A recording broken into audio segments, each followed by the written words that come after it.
Simon Blakely, our program director. We're actually pretty lucky to have this guy with us in our agency. He may live in North Bay, but he's been all over, and 18 years professional experience in strategic planning, business and economic development with a focus on sustainable development projects.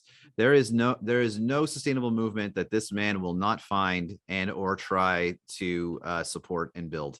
Yeah, he has a joint honors of undergraduate degrees in geography and planning at the University of Birmingham, a master's degrees in urban environmental design, Leeds, the Metropolitan University, certificate in the principles of business and administration, provision to learn, and a certificate in carbon mitigation, McMaster University.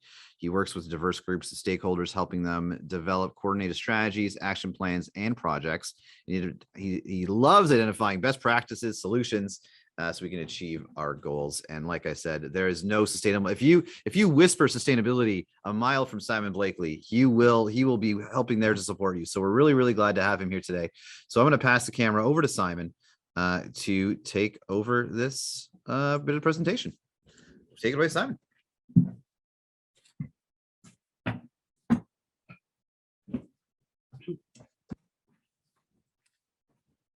Hey, good morning, everybody. So it's a pleasure to be speaking with you today. So thank you all for joining us. My name is Simon Blakely, and I am the Program Director for Rethink Green. I facilitate the Green Economy North and the Smart Green Communities programs. So before I begin, and although Rebecca previously shared the land acknowledgement this morning, I'd just like to acknowledge my home city is the city of North Bay. And it falls within the traditional territory of the Nipissing First Nation and Anishinaabe peoples. And as a newcomer and settler here in Northern Ontario, I'm grateful for the opportunity to present these Indigenous lands. So I'd like to recommend native-land.ca as a great resource, as the website features a map which includes all territories, languages, and treaties across the land that many of us know as Canada. If you feel comfortable, you can share in the chat where you're joining from today. So businesses, communities, and households across Northern Ontario and around the world find ourselves in a pivotal moment of change right now. Global greenhouse gases are generally understood to have only plateaued during 2020, despite the lockdowns. And some scientists already warn they may have risen again in 2021. And according to some reports, in at least 18 of the world's most significant economies, pandemic rescue strategies have dominated spending. And that has had harmful impacts on the environment, including bailouts for oil and new high carbon infrastructure. And this greatly outweighs the positive benefits of spending on green initiatives. And as we take the steps to build back better and pursue more sustainable ways to support our economic recovery from COVID-19, decision makers, stakeholders, and citizens around the world are actively researching, developing, and implementing projects that will help us mitigate and adapt to the effects of climate change. And as you may have heard in the news, COP26 at the United Nations Climate Change Conference is currently being held in Glasgow. And this is widely understood to be a momentous make or break meeting. So the pledges targets interim goals and investments made in Glasgow could ultimately decide our own fate as a human species. We now have approaching 28 years left to decarbonize our world and achieve the overarching target of net zero emissions by 2050. And achieving this target will not completely remove hydrocarbons from our means of economic production, but it will require a combination of enhanced energy efficiencies, including energy retrofits and new builds, shaped by strengthened legislation and funding support, substitute fuel and energy sources, including the accelerated uptake of renewable energy and smart sensor-based technology, nature-based solutions guided by the practices and principles of circularity, and integrated waste diversion and management systems. So we repair, restore, recycle, and reuse the many materials that already exist within the system. So what are our world leaders saying, or more importantly, doing about it? Speaking recently, prior to COP26, the UN Secretary General, Antonio Guterres, said, "The heat is on." And as the contents of the latest Intergovernmental Panel on Climate Change report and other climate reports show, the leadership we need is off, far off.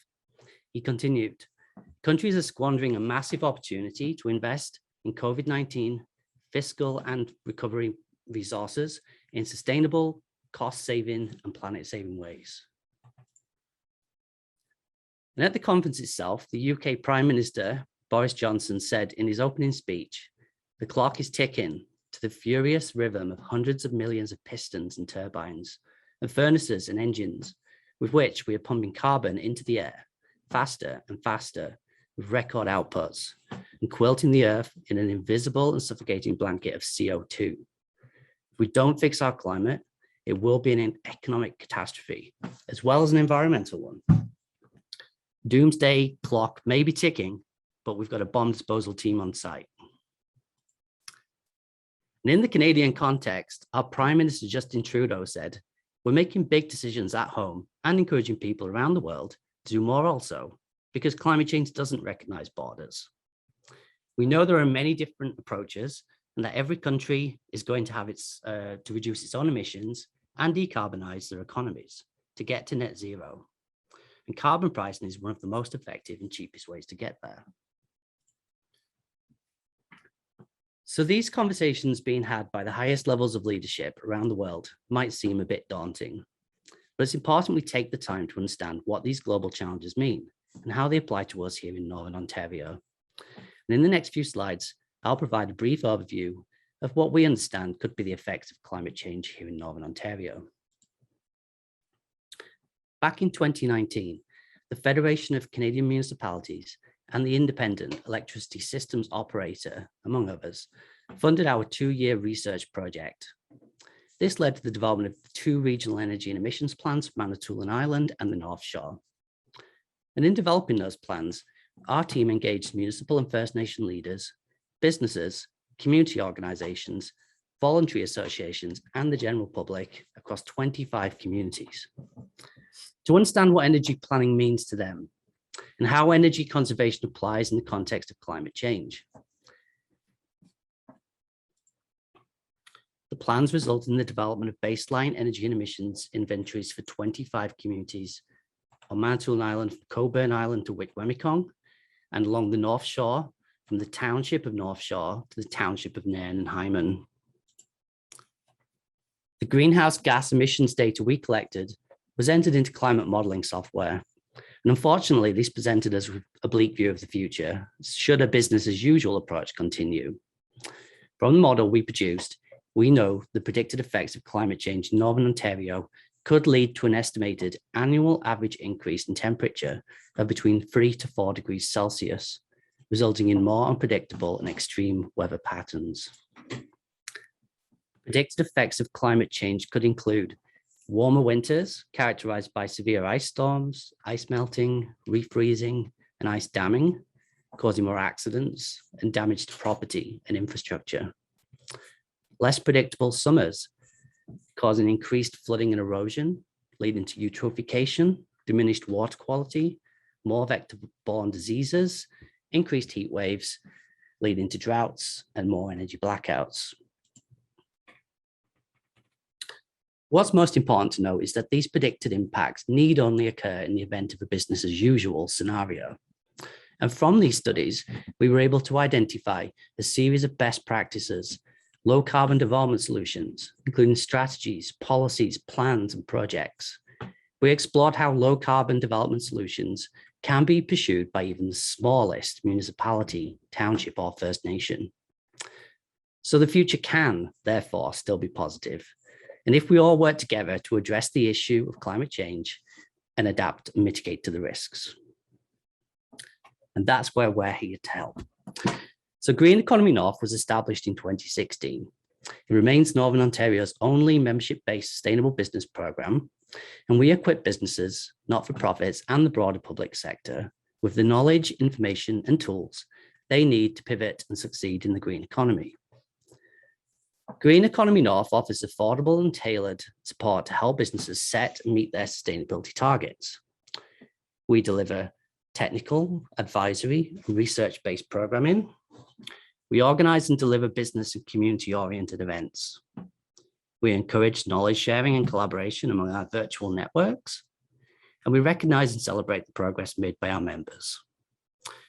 A key component of the program is the technical supports we provide members when estimating their greenhouse gas emissions across different energy sources and scopes.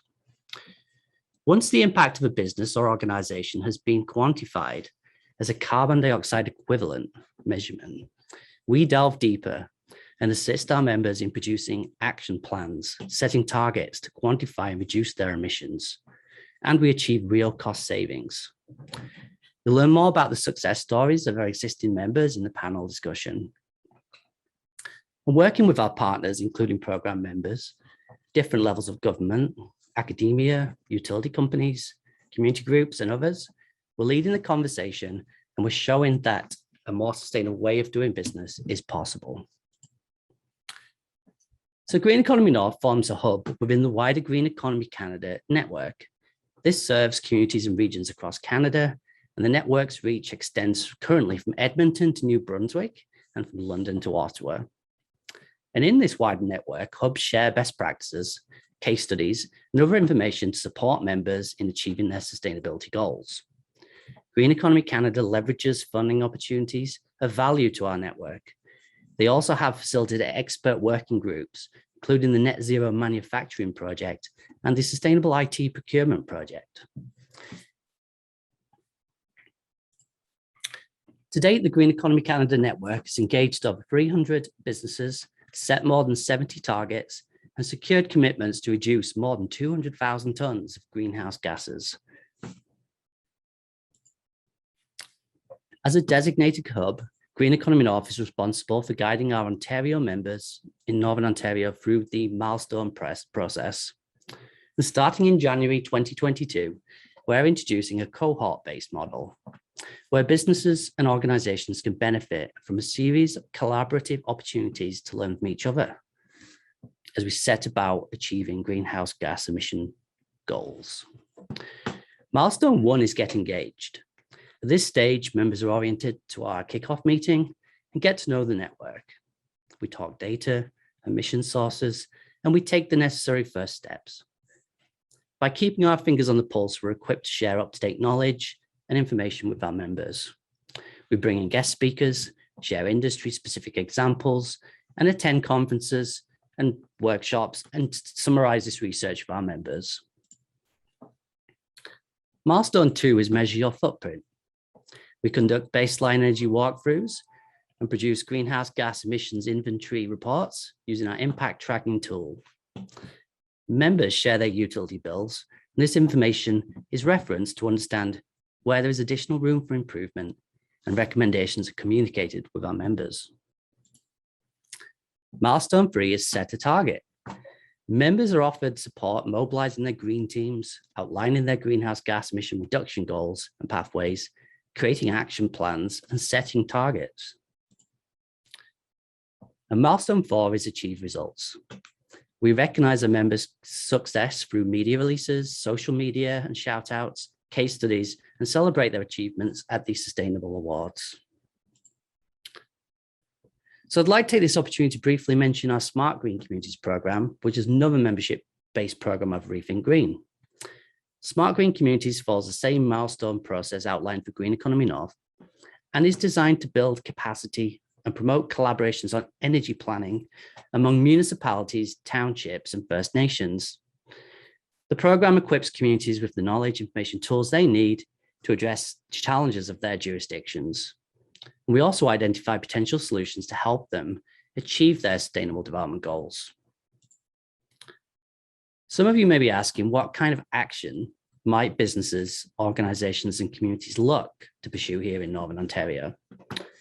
So with the price of natural gas and other fossil fuels now increasing exponentially, and the relative cost of renewables decreasing, there is now an urgent need to reduce our local total energy demands by increased efficiencies, to adopt alternative technologies and electrify our existing lighting, heating, and cooling systems, to evaluate the effectiveness of existing commercial equipment, appliances, and fleet, and to introduce adaptive, low-impact development solutions to restore our balance with nature. There have been several announcements lately regarding new funding streams to help communities mitigate and adapt to our changing climate. such as the renewal and upgrade of community assets like arenas and swimming pools. Current grants, federally and provincially, which could be applied towards these purposes, tend to fall in one of the following 4 categories: community-led energy efficiency and retrofit projects, household energy efficiency programs, research and development type grants, and technology readiness and adoption-based supports.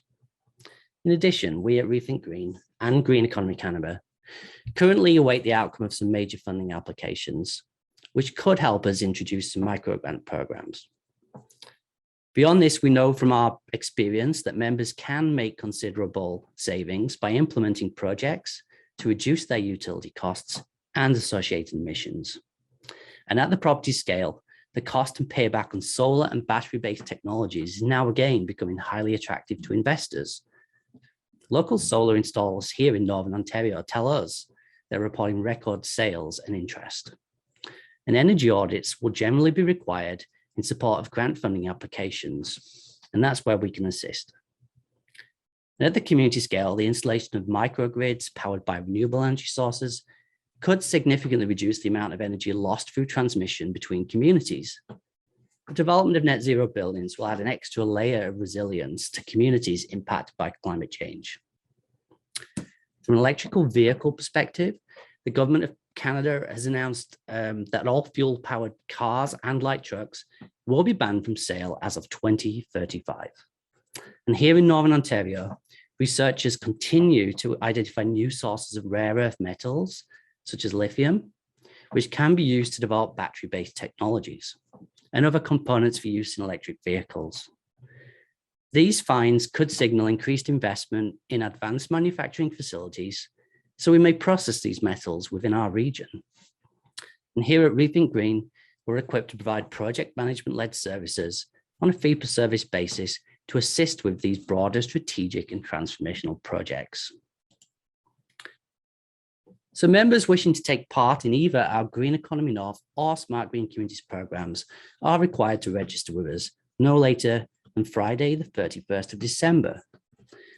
Though with Christmas, we'd like our membership agreements to be in place by mid-December if possible. Members will pay an annual fee to be part of either our Green Economy North or Smart Green Communities programs.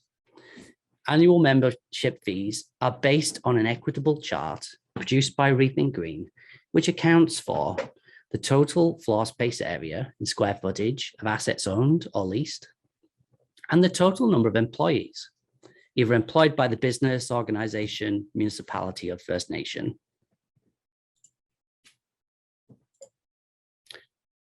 I may have skipped a slide there. So to summarize, members of our programs quickly learned that becoming more sustainable not only means greater efficiencies, enhanced resilience, and reduced waste and emissions, but also decreased costs in the medium to longer term. By joining our Green Economy North or Smart Green Communities programs, members not only demonstrate their commitment to environmental stewardship and the moral value in protecting our planet, but are also able to access wide-ranging resources and opportunities to help them build back better and stronger from the pandemic.